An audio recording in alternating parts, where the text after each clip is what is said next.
Atos, capítulo 12. Herodes persegue a Tiago e a Pedro. Por aquele tempo, mandou o rei Herodes prender alguns da igreja para os maltratar, fazendo passar a fio de espada a Tiago, irmão de João.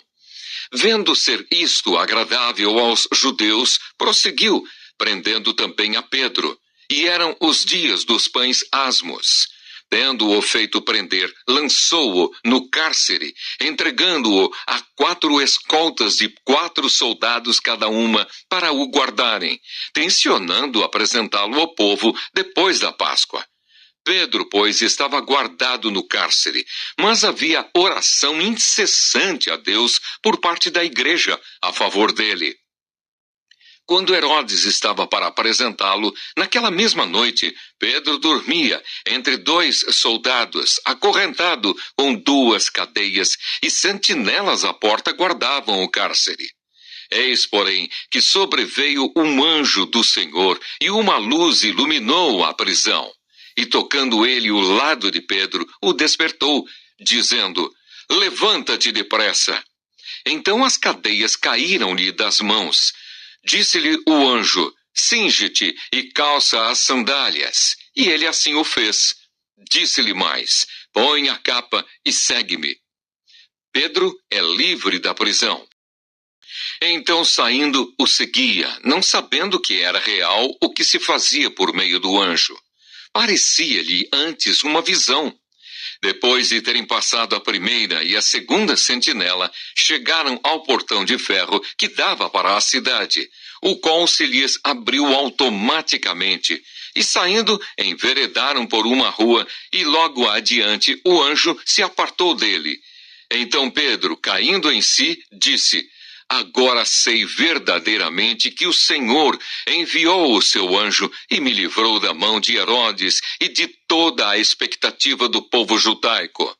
Considerando ele a sua situação, resolveu ir à casa de Maria, mãe de João, cognominado Marcos, onde muitas pessoas estavam congregadas e oravam. Quando ele bateu ao postigo do portão, veio uma criada chamada Rode ver quem era. Reconhecendo a voz de Pedro, tão alegre ficou que nem o fez entrar, mas voltou correndo para anunciar que Pedro estava junto do portão. Eles lhe disseram: estás louca?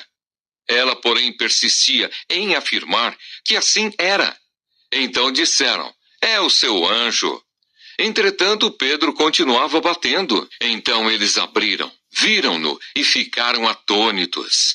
Ele, porém, fazendo-lhes sinal com a mão para que se calassem, contou-lhes como o Senhor o tirara da prisão e acrescentou: anunciai isto a Tiago e aos irmãos.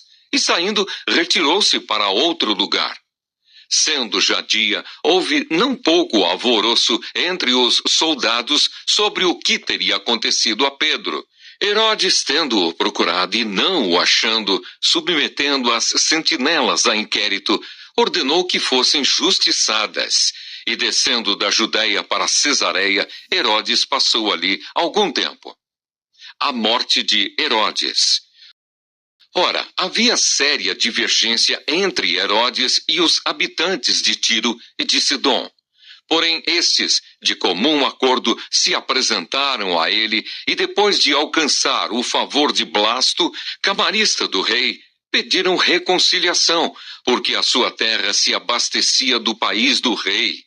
Em dia designado, Herodes, vestido de trajo real, assentado no trono, dirigiu-lhes a palavra, e o povo clamava: é voz de um Deus e não de homem. No mesmo instante, um anjo do Senhor o feriu, por ele não haver dado glória a Deus, e comido de vermes, expirou.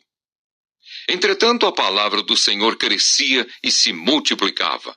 Barnabé e Saulo, cumprida a sua missão, voltaram de Jerusalém, levando também consigo a João, apelidado Marcos.